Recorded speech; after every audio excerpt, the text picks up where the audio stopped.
Boa noite, queridos. A paz do Senhor Jesus. Antes de você se assentar, dê um abraço na tua esposa. Deixa eu aproveitar e dar um abraço na minha.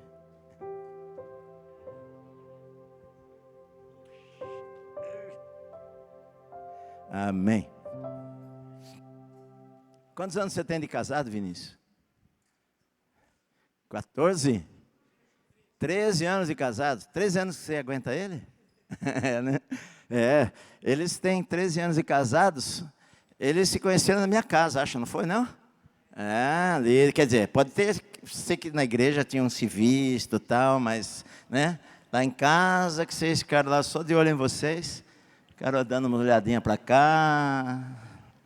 Eles eram adolescentes ainda, e os adolescentes iam muito na minha casa, né? E aí, se conheceram lá e estão firme até hoje, né? Para sempre, isso aí. O Levi também estava aqui. Eu que fiz seu casamento, Levi. Cadê o Levi? Eu que fiz seu casamento? Oi? Não, Férez? Faz quanto tempo que você casou? 33 anos atrás? Eu fiz teu casamento 33 anos atrás. Você tinha cabelo, né? É, casou com 14, não sei. O cara tem 33 anos de casado, mas ele casou com 40 e...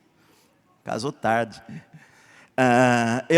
Eu vou fazer, eu até comentei no anúncio, né, na propaganda que eu fiz do encontro hoje, nós vamos fazer agora, em maio, vamos fazer 39 anos de casados. Eu estava falando com a minha esposa, puxa, o ano que vem nós fazemos 40 anos de casados, né, querida? 40 anos de casados, é um bom tempo, né, para estar casado. E eu estava pensando agora, eu acho que eu estou aumentando a minha expectativa de vida.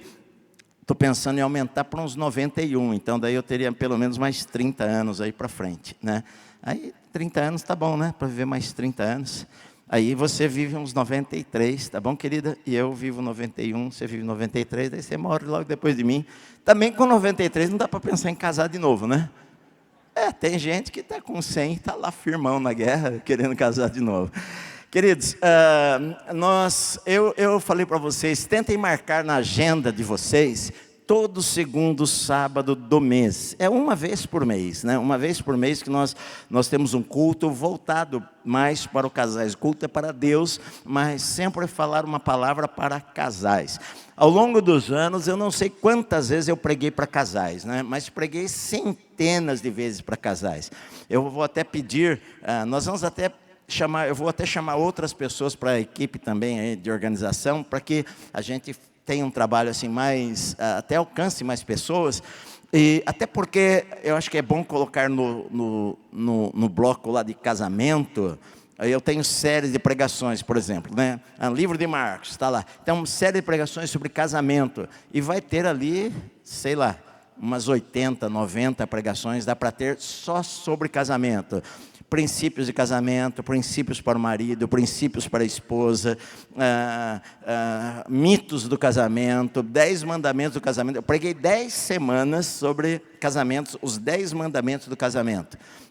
E que é interessante, você talvez esteja com algum problema no teu casamento, ou quer melhorar o teu casamento, é bom ouvir as pregações, às vezes junto com a tua esposa, isso vai te ajudar.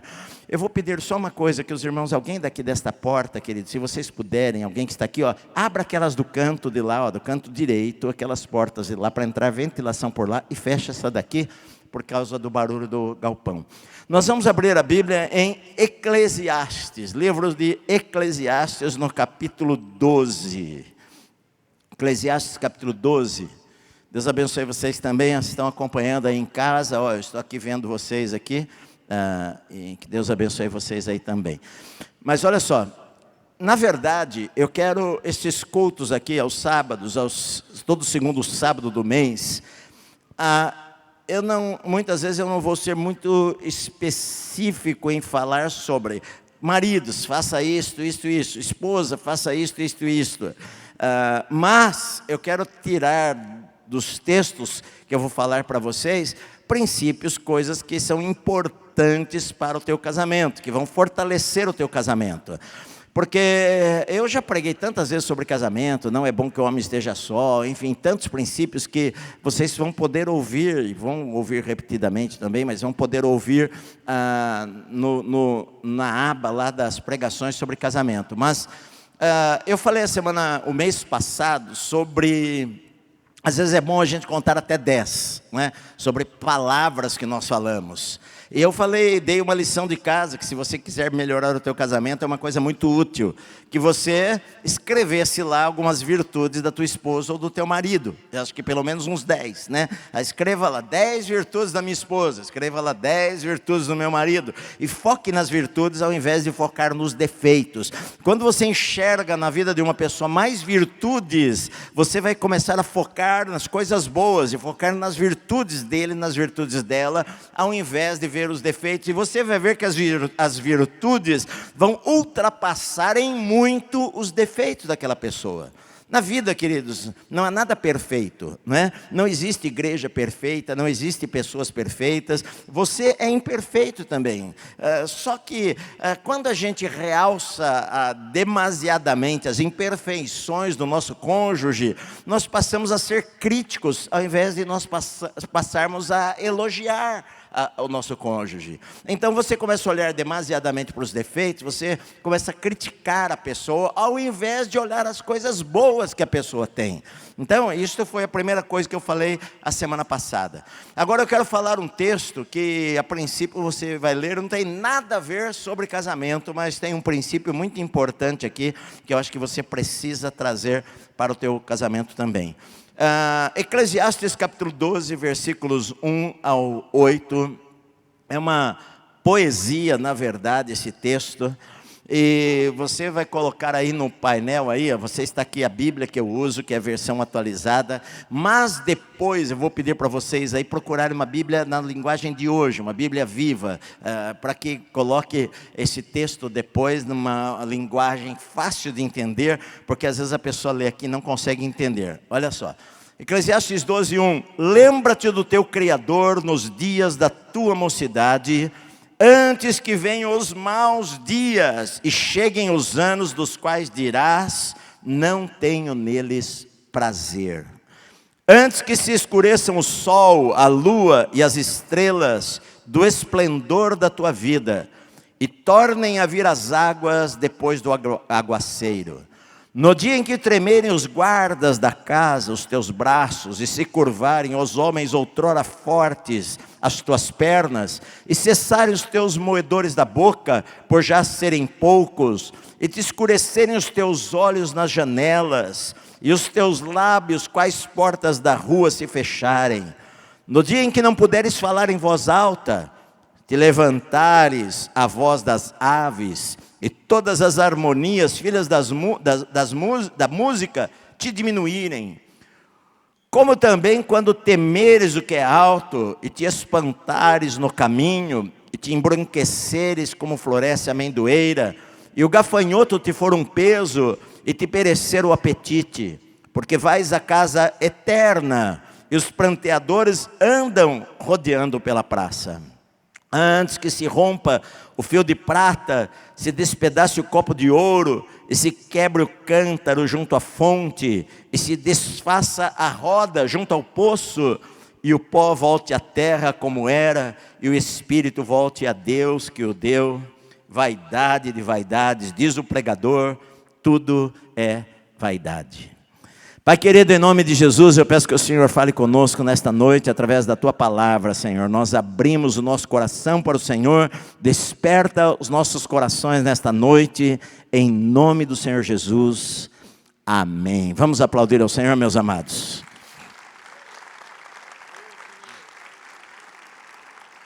Se você puder, pode deixar aqui esse mesmo texto na linguagem de hoje, tá?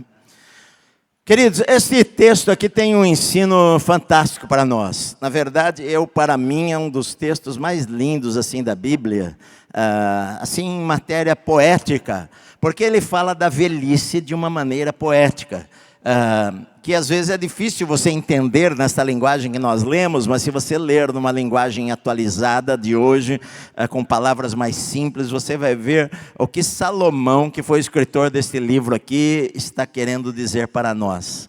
Uma verdade muito simples, que todos nós conhecemos muito bem. Você tem duas opções na vida: ou você vai morrer, ou você vai envelhecer. Não tem jeito. Você pode pensar, bom, eu não quero ficar velho. Tem uma maneira de você não ficar velho, que é morrer. A única maneira de você não ficar velho é morrer, porque do contrário você vai ficar velho. Eu espero ficar velho, né? Mais velho, ficar muito velho. Eu espero chegar lá, quem sabe, eu falei, estou aumentando minha expectativa de vida, quem sabe até os 91, 92, 93 anos de idade. Depende de como você cuidar do seu corpo e da tua saúde hoje. Mas, enfim... Mas de qualquer maneira, o que Salomão está dizendo aqui é que a velhice vai vir para todas as pessoas que viverem. Todas as pessoas que viverem, elas vão se tornar velhas um dia. Na verdade, ele está resumindo o livro, esta é a conclusão do livro dele. Ele está falando que os jovens, ele diz no capítulo 11, versículo 9 em diante, ele diz assim, olha, alegra-te na tua juventude, recreia-se teu coração nos dias da tua mocidade. Ele está dizendo para que as pessoas se lembrem de Deus, enquanto elas são jovens, enquanto elas podem se lembrar de Deus. Porque pode chegar um dia na vida delas em que elas vão dizer, eu não tenho prazer nenhum mais na vida. Ou a velhice vai chegar e ela vai se arrepender de não ter se lembrado. Não é se lembrar em pensar, mas consagrar a vida, entregar a vida, amar ao Senhor em primeiro lugar, desde a sua juventude. Queridos, se não houvesse céu ou inferno, e se eu morresse hoje, eu não me arrependo em nenhum segundo da minha vida de ter vivido a minha vida para Deus. Eu me converti com 15 anos de idade e não me arrependo nenhum segundo da minha vida. Nunca pensei o seguinte, puxa, que pena que eu não fiz um monte de coisas na vida que eu poderia ter feito, porque eu sou crente, porque eu sirvo a Deus. Nunca passou esse pensamento na minha cabeça. Se não houvesse céu, se não houvesse inferno, e se Deus falasse, você escolhe como você quer viver, eu viveria da mesma maneira que eu vivi. Eu viveria para Deus da mesma maneira que eu vivi, porque é a melhor coisa da vida viver para Deus. Então o que Salomão está dizendo aqui é, olha, lembra-te do Senhor antes que venham os dias em que você pode dizer, eu não tenho mais prazer na vida. E aí ele então faz uma descrição da velhice que vai chegar para todas as pessoas. Ele faz uma descrição na linguagem, naquilo que era naquela época, e que hoje algumas coisas aqui nós podemos dar uma melhorada, podemos usar um creminho, podemos colocar os dentes, tudo isso daí, mas que naquela época não tinha os recursos que nós temos hoje. Mas ele pinta um quadro aqui da velhice que vai chegar para todas as pessoas. Na verdade, quem escreveu esta carta de Eclesiastes foi Salomão. Ele se identifica logo no primeiro capítulo aqui de Eclesiastes, ele se identifica como o rei de Israel, rei de Jerusalém, o homem que tinha dinheiro. Na verdade, Salomão foi o rei mais rico e mais sábio que existiu sobre a face da terra. Até uma das maneiras, esses dias eu vi o batismo deste, que eu não conhecia, mas desse rapaz de investimento aí, o Primo Rico, né? Eu vi o batismo dele lá no Rio Jordão, o Tiago Brunet, que é um amigo querido, batizando ele. E o que eu soube é que quando eles estavam em Portugal, o Tiago tinha ido para Portugal e encontrou esta pessoa, esse rapaz lá, e falou para ele, porque ele trabalha muito com investimento, dinheiro, coisa assim, tem acho que uma empresa de investimento, e falou para ele, você sabe que a Bíblia é um livro que fala muito sobre dinheiro, e a Bíblia é um livro que fala muito, por exemplo, Salomão foi o homem mais rico da terra, o homem mais rico que já viveu. E ele ficou interessado e começou a ler a Bíblia por causa disto. E então encontrou o Senhor Jesus através da leitura da Bíblia, por causa de finanças. Então olha só, Salomão, ele foi o homem mais rico. Quando você transporta para hoje a fortuna dele, você vê em ouro aquilo que ele recebia de todas as colônias, de todos os reinos que era dominado por Salomão. Ele teve ano que ele recebeu, se a gente colocar na moeda de hoje, eu já fiz esse cálculo em matéria de ouro, eu fui lá e as toneladas de ouro que ele recebia, de pedras preciosas, num ano só ele recebeu mais de $1 bilhão, num ano. Ele era rico, ele era muito rico, ele tinha muita coisa. Salomão, ele era filho de um rei já, ele era filho do rei Davi, o homem segundo o coração de Deus, e ele foi o sucessor de Davi no trono de Israel, reinando em Jerusalém. Ele foi o homem mais sábio que houve, ele pediu sabedoria para Deus, e Deus deu a ele uma sabedoria incrível. Ele escreveu 3 livros da Bíblia. Quando ele era jovem, ele escreveu um livro chamado Cantares, de Salomão, que está aqui. Ele fala sobre o amor que ele tinha pela sua esposa predileta, chamada Sulamita. Ele amava aquela moça e ele escreveu, ele conta. E os casais usam muito o livro de Cantares, né? Nós escrevemos no nosso convite de casamento, um versículo de Cantares. As muitas águas não podem apagar este amor e nem os rios afogá-lo. É bacana falar isso para a esposa, para a namorada. As muitas águas não poderiam apagar este amor e nem os rios afogá-lo. Ele escreve Cantares. No meio da sua vida, Salomão escreve Provérbios. Quer ser sábio, leia um capítulo de Provérbios por dia. São 31 capítulos, dá para você ler durante o mês inteiro. Ele escreveu mais de 1000 provérbios. Provérbios que dão sabedoria para as pessoas. Ele discorre. A Bíblia fala o seguinte, tem muitas coisas que nós não temos sobre Salomão, mas ele falou sobre botânica, ele falou sobre aves, ele escreve outras coisas na história de Israel, sobre vários assuntos em que não estão aqui na Bíblia também. Mas ele escreveu muitos cânticos e tudo isso. E provavelmente no final da vida dele, ele escreve este livro de Eclesiastes, que é a conclusão final de tudo aquilo que ele enxergou na vida. Porque o que aconteceu com Salomão é que ele escreve Eclesiastes, ele diz assim, ele escreve em Provérbios, ele diz assim, olha, o princípio da sabedoria é teme ao Senhor.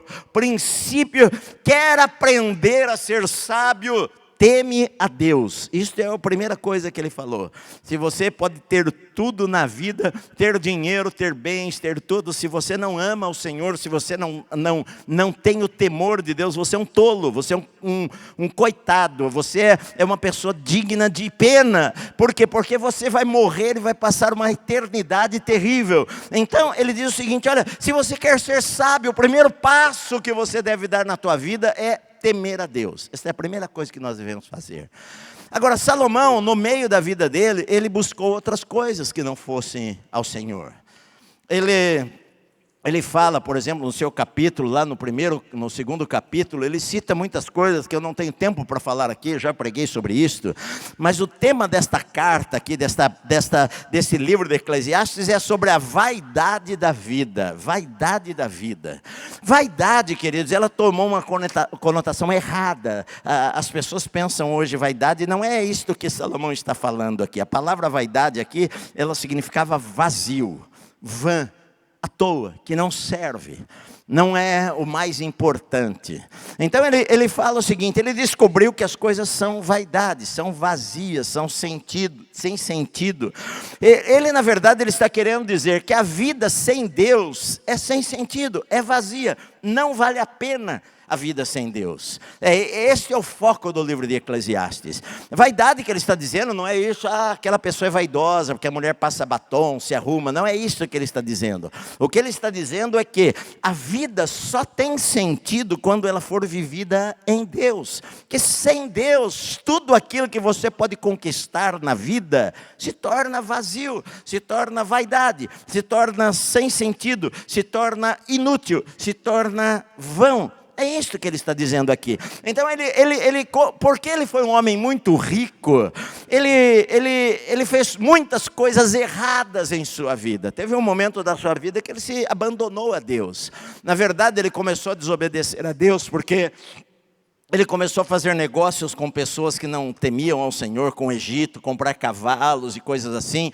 E ele tinha muito dinheiro, começou a fazer uma coleção de cavalos. E a Bíblia havia proibido eles fazerem certas coisas, como reis de Israel não deveriam fazer essas coisas. Ele começou a fazer alianças com povos que não temiam ao Senhor. E naquela época as alianças eram feitas através de casamentos. E Salomão se casou com 700 mulheres, imagine só, 700 mulheres.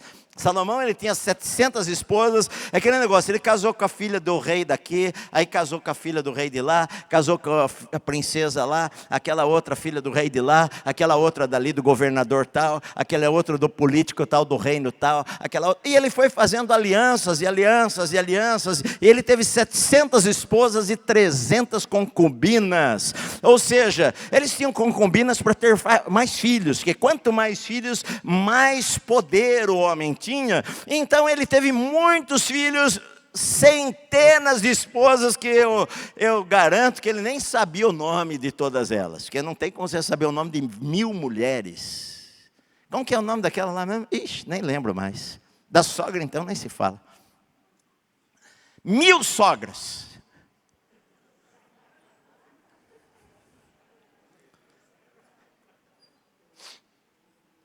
Chegaram para 3 pessoas e falaram o seguinte: olha, você tem 1 mês de vida, o que você faria se você soubesse que tem 1 mês de vida? Um falou o seguinte: olha, eu pegaria o dinheiro, tudo que eu tenho, iria gastar viajando. Outro falou assim: eu iria pegar 1 mês que eu tenho e me divertir o máximo possível. Outro falou: eu pegaria 1 mês que eu tenho e passaria aquele mês inteiro na casa da minha sogra, grudado nela. Aí a pessoa: mãe, você só tem 1 mês de vida, e por que você ama tanto assim a sua sogra? Eu falei: não, porque daí eu tinha certeza que seria o mês mais longo da história da minha vida. Mas eu amava minha sogra era um doce, um amor. Não sei porque falam tanto de sogra. Deveria fazer uma estátua para ela. Até pensei em fazer uma estátua para minha sogra, mas ela não quis engolir o cimento, aí não... Estou brincando, mas minha sogra eu amava demais minha sogra. Olha só, Salomão, então ele fez escolhas erradas na vida. Ele começou a tentar preencher o vazio através de coisas. Você lê no capítulo 2, por exemplo, que ele fala o seguinte: olha, eu me provi de cantores todas as noites lá no palácio, e a gente lá para divertir. Entretenimento, era show de mágica, era o circo, era o teatro, era a banda tocando, era cantores, eram dançarinos, e eu descobri que tudo isso era vaidade, era vazio. Eu me dediquei a construções, eu construí aquedutos, eu construí prédios, eu construí isto e aquilo, eu cheguei à conclusão que tudo era vaidade. Eu fiz campos, e eu plantei vinhas, e eu bebi do vinho, e eu me casei com mulheres e mulheres, e sabe qual a conclusão que eu cheguei no final da história? Era que tudo isto era vazio, era vaidade, vaidade de vaidades, tudo é vaidade, tudo é sem sentido, sem Deus tudo é sem sentido. No final do livro ele chega à conclusão, ele vai concluir o livro de Eclesiastes. Então ele pinta para a gente uma figura da velhice. Porque o tempo passa muito rapidamente para todos nós. Quando a gente tem 20 anos de idade, você pensa que você tem a eternidade pela frente. Depois, quando você viveu a maior parte da sua vida, você pensa: puxa vida, passou rápido demais. E Salomão ele está falando isso daqui. Olha, lembra-te do teu Criador nos dias da tua mocidade, antes que venham os maus dias e cheguem os anos dos quais você vai dizer: eu não tenho neles prazer. O que ele está falando aqui? Ele está falando que tem pessoas que vão chegar no final da sua vida com remorso. Com remorso. Eu não fiz o que eu poderia ter feito, eu não fui o que eu poderia ter sido, eu não agi da maneira que eu poderia agir. O que é remorso? Remorso é uma lembrança ruim, um sentimento de tristeza ruim por algo que você fez errado ou por algo que você deveria ter feito e não fez. Isto é remorso. Pessoa chegar na hora da morte e começar a se lembrar de coisas que poderia ter feito de uma maneira diferente e não fez. Isso é remorso. E Deus não quer que a gente termine a nossa vida com remorso. Do que nós fizemos ou do que nós não fizemos. Salomão, ele fala aqui, olha só, você tem como colocar, você tem outras Bíblias aí ou não tem aí no aplicativo aí? Não tem? Acho que não tem, né? Tem que ter aí a linguagem de hoje. Eu posso até ler para vocês aqui. Você consegue colocar aí, querida, por favor? Tem aqui, ó, palavras do pregador, é isso? Eclesiastes 12. Olha só, diz o seguinte, antes, versículo 2, olha só, versículo 2. Versículo 2. Lembra-te do teu Criador, lembra-te do teu Criador antes que escureçam o sol, a lua e as estrelas e as nuvens voltem depois da chuva. Olha só, a minha Bíblia diz assim, antes que se escureçam o sol, a lua e as estrelas do esplendor da sua vida. O que ele está dizendo? O seguinte, olha, o esplendor da vida um dia vai passar. Você já não vai ter a força que você tinha, não vai ter, enfim, o vigor que você tinha, o esplendor da vida das pessoas vai ficar para trás um dia, né? Aquele brilho, o sol, antes que escureça o sol, a lua, as estrelas do esplendor da sua vida, os teus braços vão tremer, as pernas vão se curvar, os dentes vão cair e os olhos vão escurecer, ele diz no versículo 3. Olha só, por favor, querido.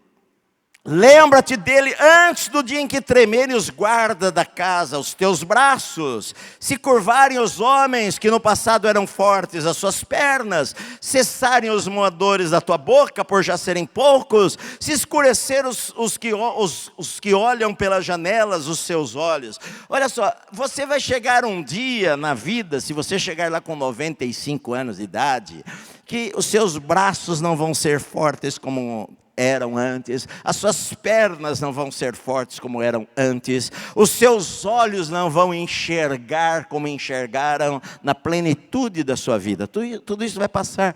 Põe o próximo versículo, querido, sempre o próximo. Terceiro, você vai falar baixo, acordar cedo e ouvir menos. Olha só, ele diz assim, antes que as portas da rua se fechem, o ruído das pedras do moinho se torne difícil de ouvir, quando você levantar a voz das aves e todas as harmonias filhas da música começarem a desaparecer. Ou seja, olha só, você vai acordar cedo demais, você vai falar baixo, você vai ouvir menos, e mesmo a música tocada vai ser apenas um som pequeno nos teus ouvidos. Versículo 5, você vai ter medo de altura, ficar com os cabelos brancos, o gafanhoto vai ser um peso, e você vai ter menos apetite, vai comer menos. Quando você tiver medo do que é alto, se espantar no caminho, quando florescer como uma amendoeira, e o gafanhoto lhe for um peso, e quando você perder o apetite, porque o ser humano vai à morada eterna, e os pranteadores andarão rodeando pela praça. Olha só, o que ele diz aqui é que, na verdade, os sinais da velhice, as tuas pernas não vão ser tão fortes, os seus braços não vão ser tão fortes, os seus olhos não vão enxergar como antes, o gafanhoto se torna um peso para você, você vai acordar ao som das aves pela manhã. Já viu que velho acorda cedo, né?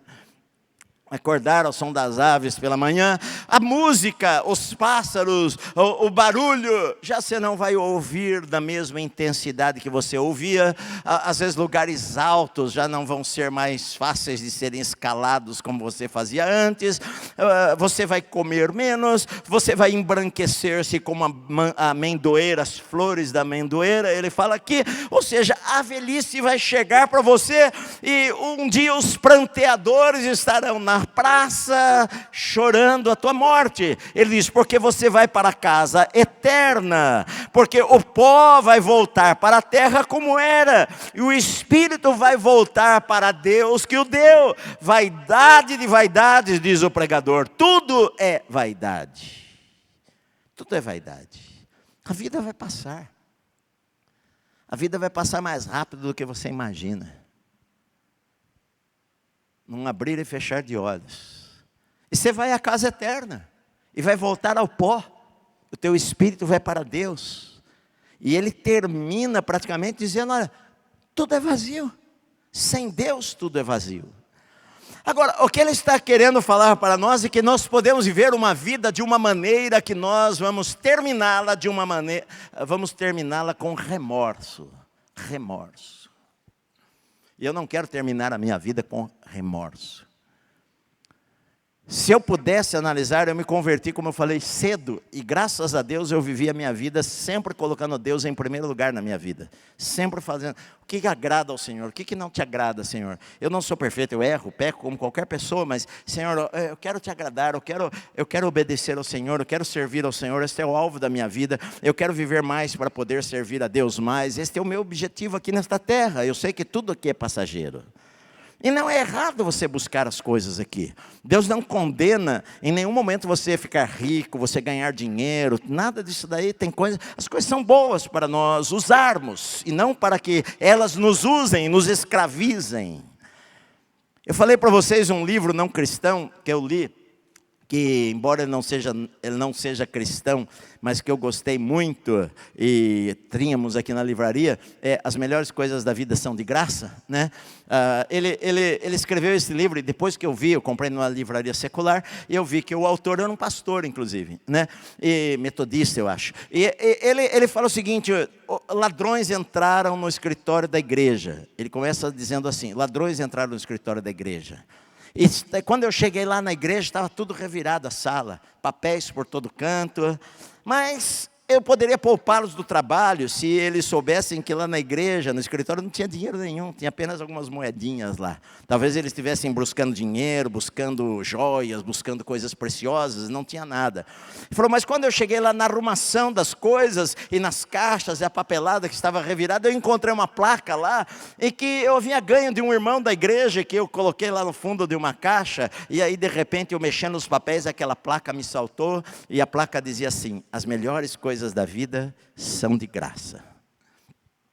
Isso me fez pensar que realmente é uma verdade, de que as melhores coisas da vida, ele fala, são de graça. E ele escreve o livro baseado nesta frase aí. É um livro maravilhoso, eu achei maravilhoso na época, faz muito tempo que eu li já. Mas qual que era a lição? A lição era que podem roubar tudo de você. Ele falou assim: olha, poderia ter dinheiro lá, e poderiam levar tudo, mas as melhores coisas da vida, da minha vida, as coisas que tinham mais valor para mim, não estavam ali. Não estavam ali. Poderia levar papéis, poderia levar dinheiro, poderia levar joias, mas não eram as coisas mais importantes da vida para mim. Na verdade, queridos, o que eu vejo é assim: quando a gente vê esta palavra de Eclesiastes, eu penso o seguinte: eu não quero terminar a minha vida com remorsos, por ter gasto demasiadamente o meu tempo, a minha energia, o meu dinheiro e todas as outras coisas, em coisas que não são as coisas mais importantes.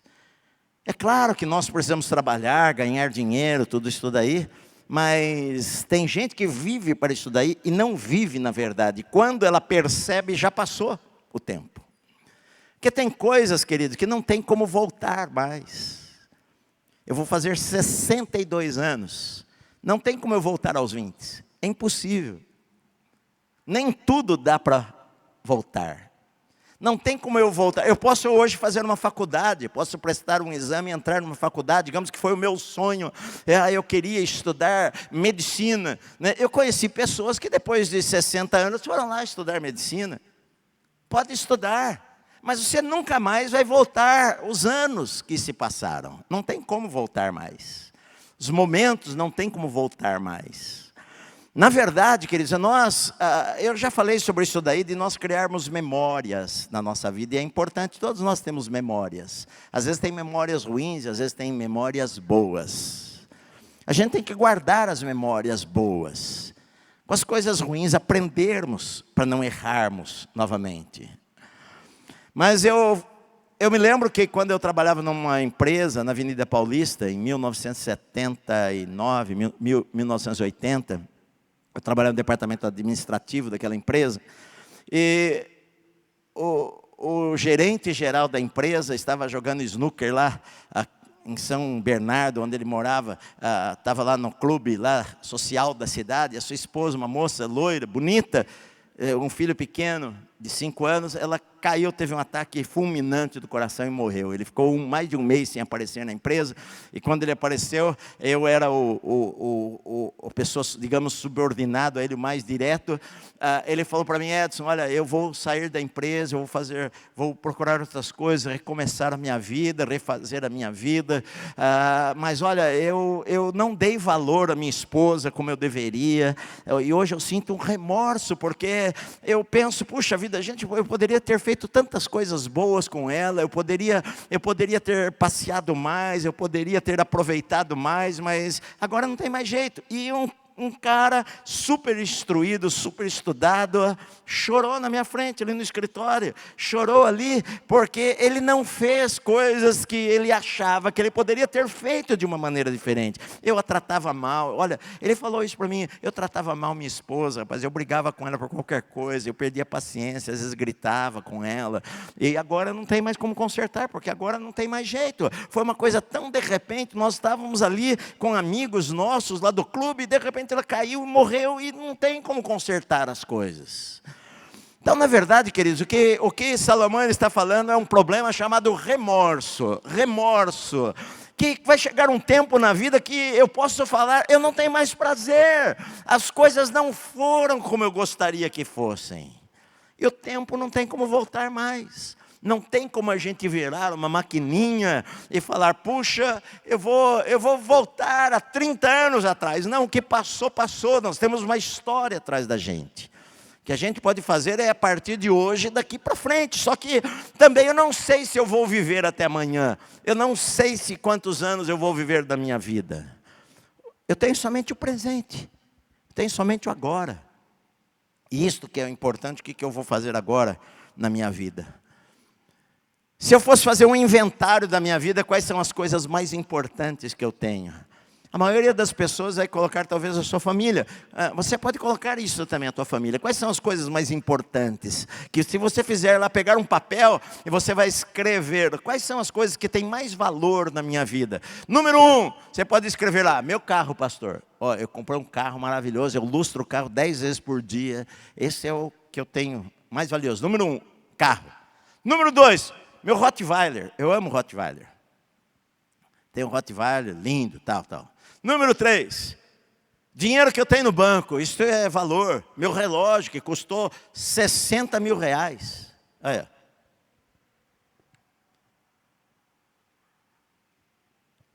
E aí você pode relacionar as coisas.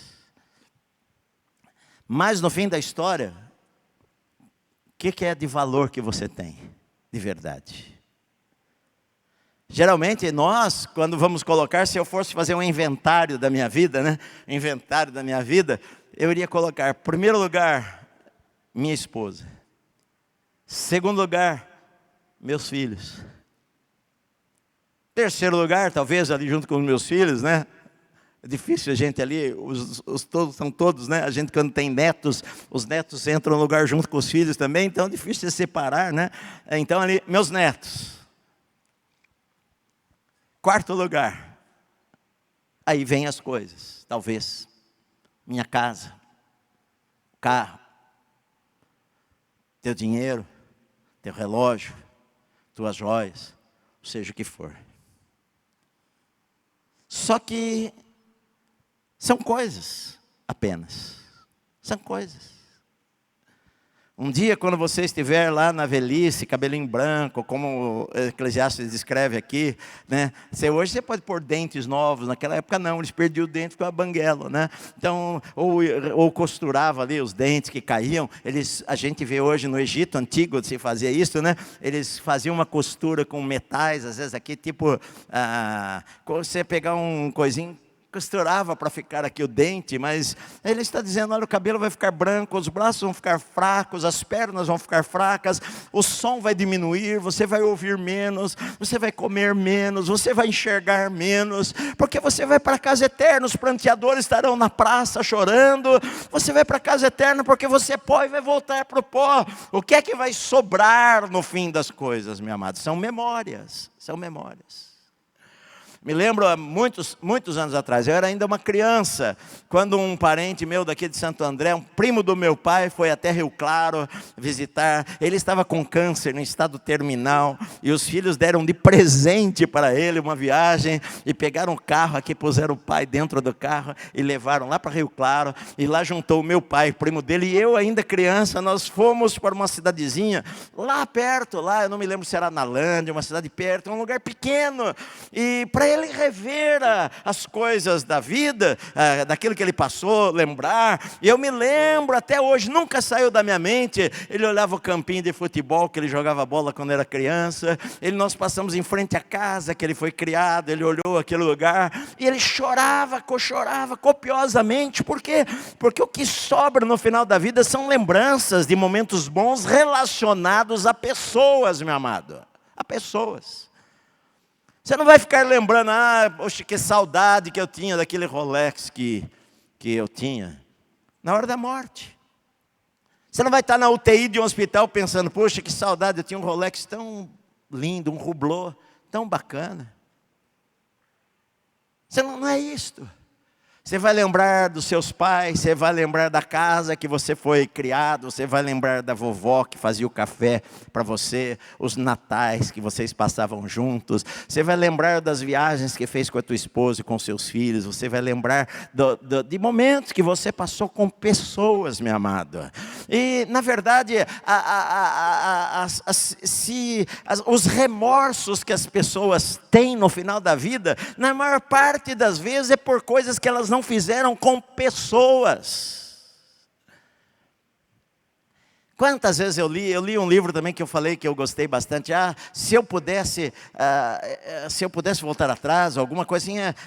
Se eu pudesse, enfim, não me lembro o nome do livro, faz muitos anos, mas era um relato de várias pessoas, de empresários ricos, gente rica brasileira, que, se eu pudesse voltar no tempo, se eu pudesse gastar mais 5 minutos com a minha mãe, se eu pudesse sentar na mesa com meu pai, tomar um café com ele de novo, se eu pudesse sentar com a minha esposa mais uma única vez, mas agora às vezes não vai dar mais jeito, não tem mais tempo, porque ele já morreu, minha mãe morreu, meu pai morreu.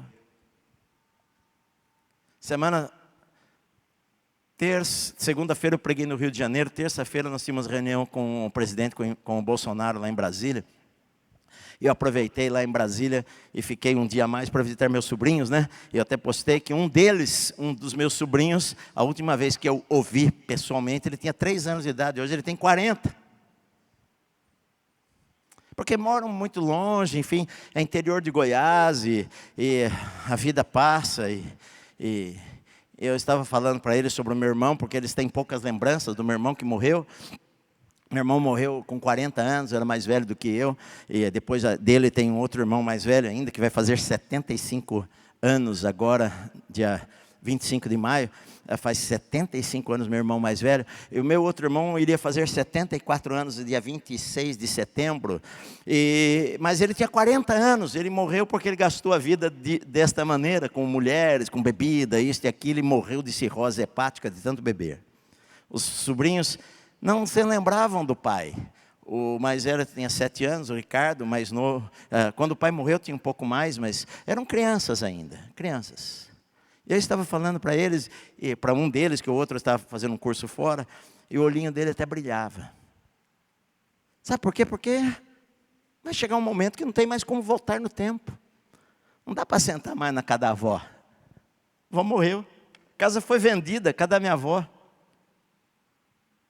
O pai morreu, a mãe morreu, a esposa morreu. E agora não tem mais o que fazer. O que é que realmente tem valor? Você dá mais tempo às coisas que têm valor. Porque você pode falar para o teu marido, para a tua esposa, querida, você é a pessoa mais importante da minha vida, mas você gasta tanto a tua vida em tantas coisas, tanta correria, tantos lugares, tanto tempo no trabalho, tanto tempo no futebol com os amigos, tanto tempo no estádio, tanto tempo isso e aquilo, que a vida vai passando e você quase não tem tempo com esta pessoa, que você diz que é a pessoa mais importante da sua vida. Esses dias eu estava falando com o meu filho mais velho, nós estávamos andando, nós estávamos, Wesley, muitos de vocês conhecem ele, muitos não conhecem. O Wesley vai fazer 38, né, querida? O Wesley é nosso filho mais velho, fazia 38 anos. Esses dias eu estava no carro com ele, nós estávamos conversando. Eu falei para ele, puxa, eu espero, na verdade, morrer antes da mamãe, porque se a mamãe morrer, eu ficar sozinho, é duro. Como que eu vou? Eu estava falando para ele, é duro você ficar numa casa sozinho. Você precisa ter amigos, você precisa ter pessoas, você precisa... A gente acostuma fazer tantas coisas juntos durante tantos anos. O problema, queridos, é que o esplendor da vida vai passar. E o que é que a gente tem feito, na verdade? Porque um dia vai ser tarde demais para você estar com a tua esposa, com o teu marido. Um dia vai ser tarde demais. Um dia, como muitas pessoas, eu já ouvi falarem, puxa, se eu pudesse estar um pouquinho mais com a minha esposa, se eu pudesse estar um pouquinho mais com os meus filhos cresceram e eu nem vi os meus filhos crescerem. Eu estava tão envolvido na correria da vida, no trabalho, em ganhar dinheiro.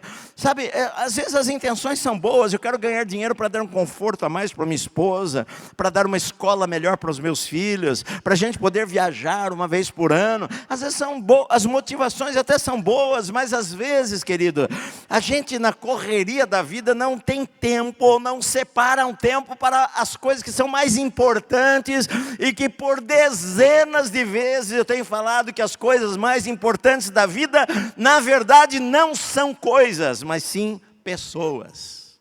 Não são coisas, mas sim pessoas. Como eu sempre falo, né? Você não precisa ter dinheiro para ser feliz. Dinheiro é bom, claro. Mas com pouco dinheiro você pode ser feliz. Você pode ir no parque com a tua esposa e andar de mão dada. Você pode tomar um picolé lá, né, que é baratinho. Tomar um picolé, dividir com ela se você não tem dinheiro. Sabe, queridos, a gente às vezes quando está com uma pessoa que a gente gosta, fala, o importante não foi a comida, o importante foi a companhia. Não é verdade? É isto. O que nós fazemos com o nosso tempo? Sabe por quê? Porque ele passa mais rápido do que a gente imagina. E a gente às vezes fica no nosso casamento brigando por coisas tão desnecessárias. Eu e a minha esposa a gente fala, até falei para ela essa semana, nós estávamos conversando no carro. Falei, querida, fala aí meus defeitos. Pode falar. Não, porque ela falou para mim assim, querida, você também tem. Eu falei, claro que eu tenho. Falei, me fala aí. Ela começou a pensar. Começou a pensar. Fala, querida. Deixa eu ver.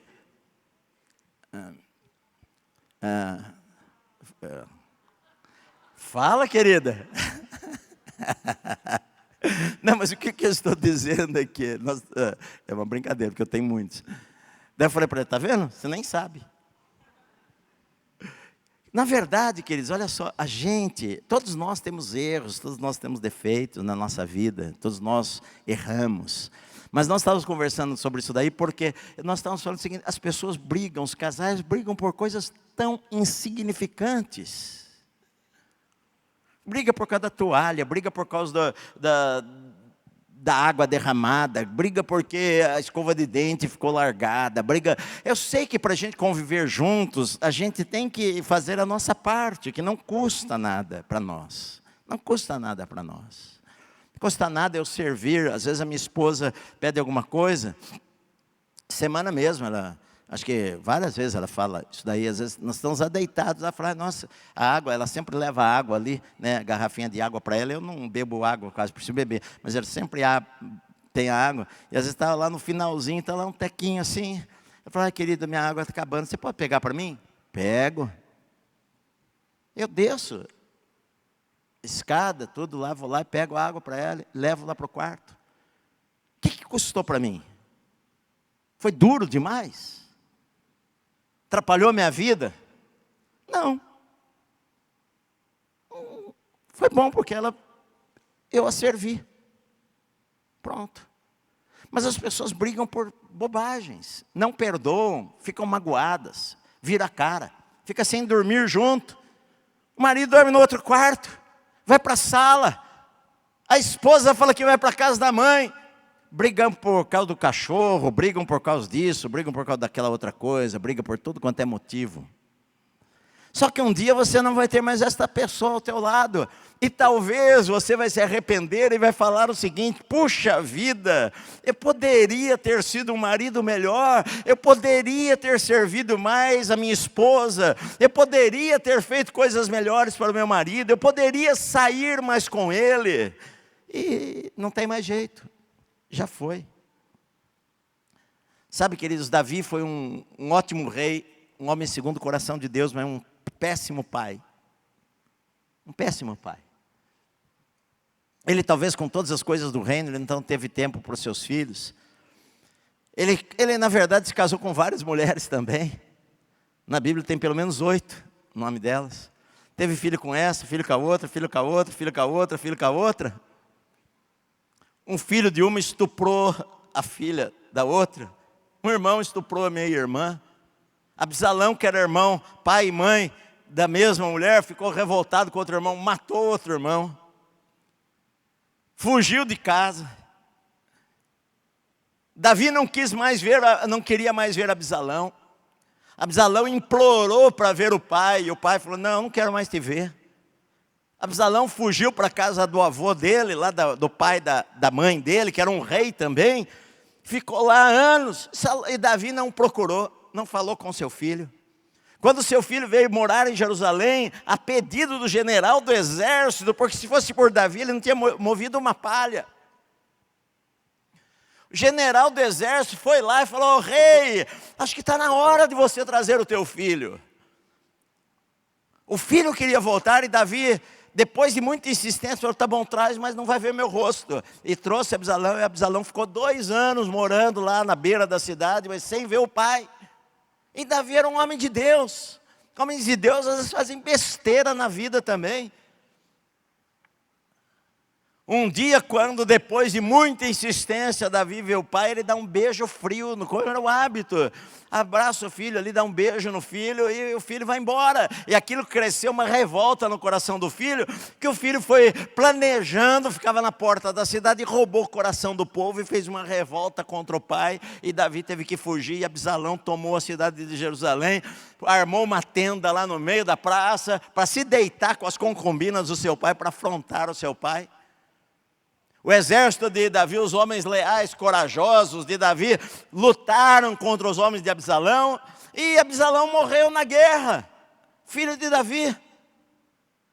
Quando a gente lê essa história, e a gente lê, eu preguei sobre isso daí, Davi perguntou lá, no meio da guerra, veio o mensageiro trazer, e falou o seguinte: rei, vencemos. E o rei falou: que bom. E o jovem Absalão, como é que está? Eu falei: eu não sei, que está uma confusão lá. Falei: então fica aqui do lado. Está vindo outro mensageiro. Chegou outro e falou: e aí? Vencemos. E o jovem Absalão: que aconteça com ele com todos os inimigos do rei. Morram como ele morreu. O que Davi fez? Ele foi para o quarto lá em cima e ele começou a chorar: meu filho Absalão, meu filho Absalão, meu filho Absalão. Eu poderia morrer no teu lugar, porque eu não morri no teu lugar. Ou seja, ele sentiu remorso. Por quê? Porque ele não dedicou tempo para o filho dele. Ele não dedicou tempo para o que era mais importante na vida. Então, meus amados, às vezes a gente fala que ama, mas não basta você falar que ama. Você tem que mostrar, através da tua atitude, o teu tempo, que realmente você ama. Por isso, queridos, não guarde mágoas, perdoe. Perdoe. Tua esposa já falou algo que te magoou, teu marido já falou algo que te magoou, perdoe. Porque no dia que ele estiver lá no caixão, não adianta você chorar. Não adianta levar rosa no túmulo, levar flor no túmulo. Flor a gente tem que dar na vida. Eu falei para vocês, eu como pastor, eu vou sempre em hospital. E acho que muitas pessoas partiram para a eternidade, e eu fui uma das últimas que elas viram. Outras estão aí na igreja. Outras já partiram também. Eu falei da esposa do nosso irmão que senta aqui. a Rose, como era a esposa, do Valdir. Fui visitá-la no hospital, ela não mexia nada na UTI. Cheguei do lado da cama dela, comecei a falar com ela. Não sei se você está me entendendo. Começou a escorrer uma lágrima dos olhos dela. E eu vi que ela estava entendendo o que eu estava dizendo para ela. Ela saiu do hospital, viveu muitos anos, hoje já está no céu. Mas outras pessoas morreram. A Neide, irmã da Benigna, da pastora Benigna, lembro até hoje, fui lá no quarto, ela estava numa enfermaria, e eu perguntei lá na UTI, mas tinha muitas pessoas ali, perguntei para a moça lá fora, eu sou pastor, quero visitar, não, pode entrar, tal, pus a roupa toda, entrei lá, e tinha várias camas, não sabia qual era. Ela estava imóvel. Estava para morrer. E eu não vi qual cama que ela estava e perguntei para a enfermeira, olha, por favor, você sabe onde está a Neide e tal? Falei o nome dela, quando eu falei, na hora ela virou a cabeça e ficou olhando para mim, os olhos vidrados em mim, porque ela reconheceu a minha voz. E foi a última vez que eu a vi. Você nunca sabe da vida, nunca sabe. Eu falei para vocês um telefonema, uma doença inesperada. Começou o ano tão bem, de repente, este ano talvez você vai morrer. Como a nossa querida Patrícia, que foi com o marido dela de manhã, na casa dos pais dele. Entrou no carro para ir no trabalho. O cara bateu aqui, bateu no vidro do carro, 8 horas da manhã. Ele, na hora, tomou um nervoso, o cara com o revólver, pisou no acelerador. O cara, pá, deu tiro, que entrou na garganta, ele morreu na frente dela. Moço. Ela falou para mim depois, sangue saindo pela boca dele, garganta dele.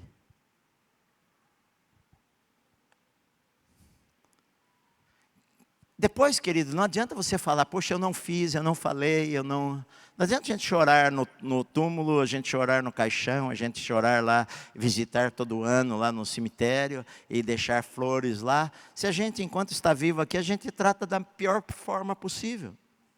Um dia você pode sentir remorso por não ter feito melhor, por não ter perdoado.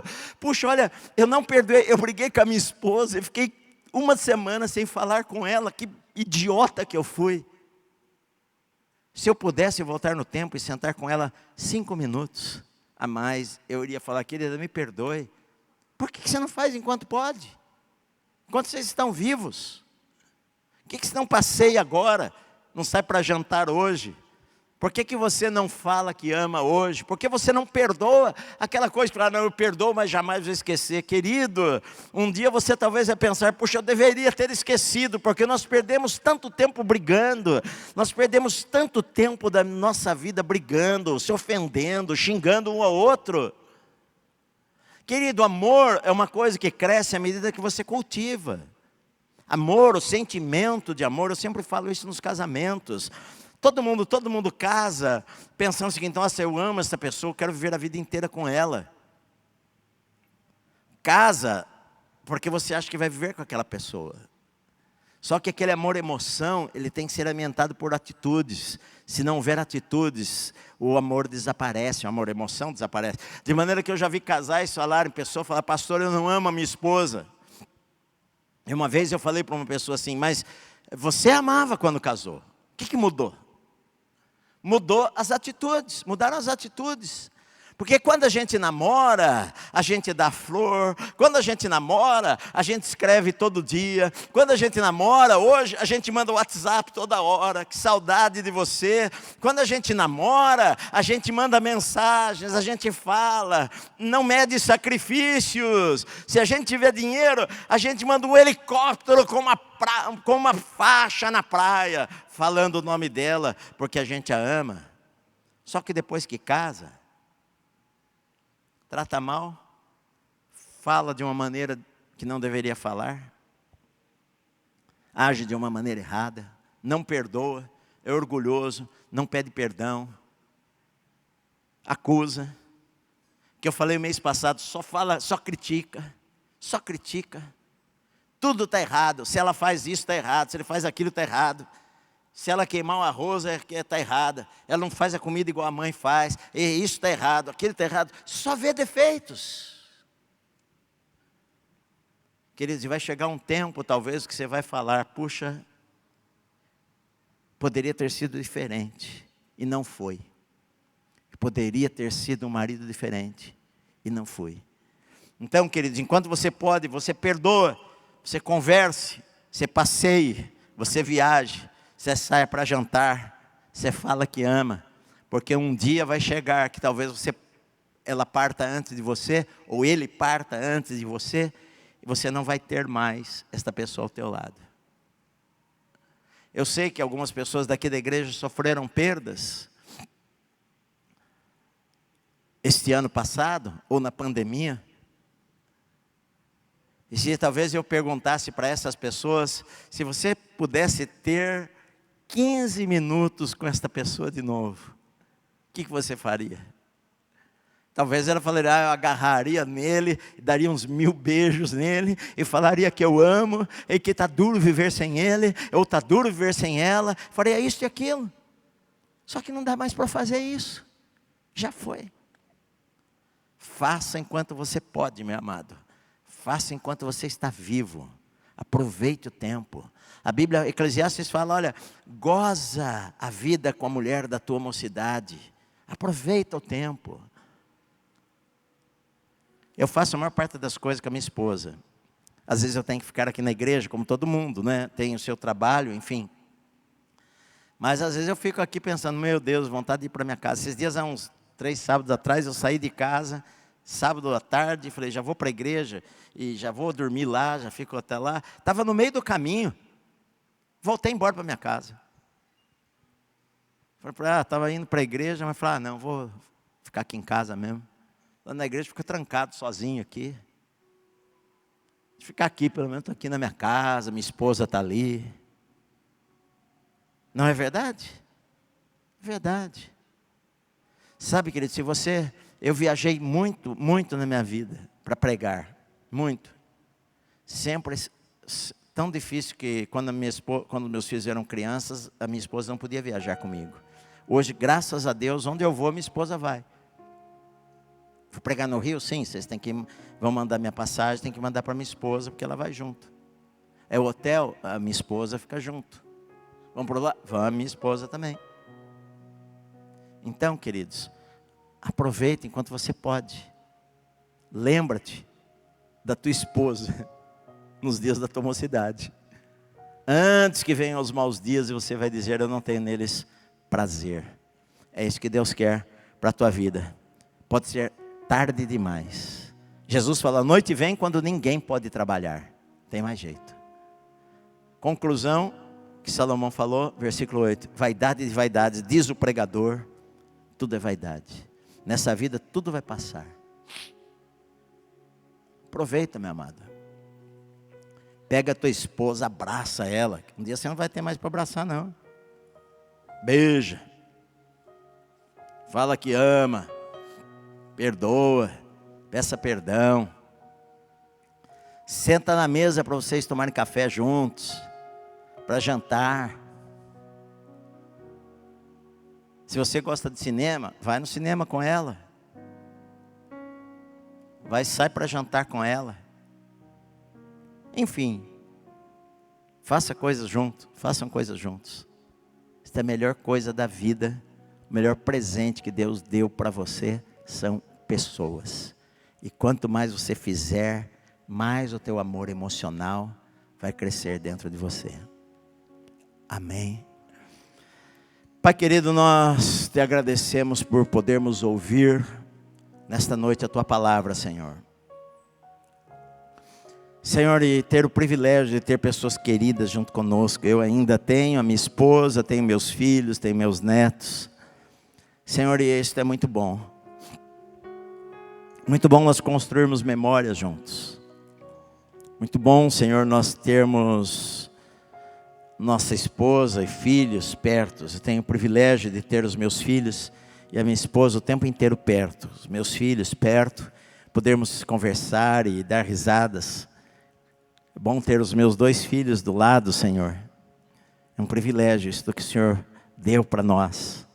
Termos os nossos netos perto, é um privilégio que o Senhor deu para nós. Que na verdade é o mais importante da vida. E o Senhor sabe que nós valorizamos isto e somos gratos ao Senhor por isto, Pai. O Senhor traga cura para casais nesta noite, cura emocional. O Senhor traga cura para os corações, que o Senhor tire mágoas.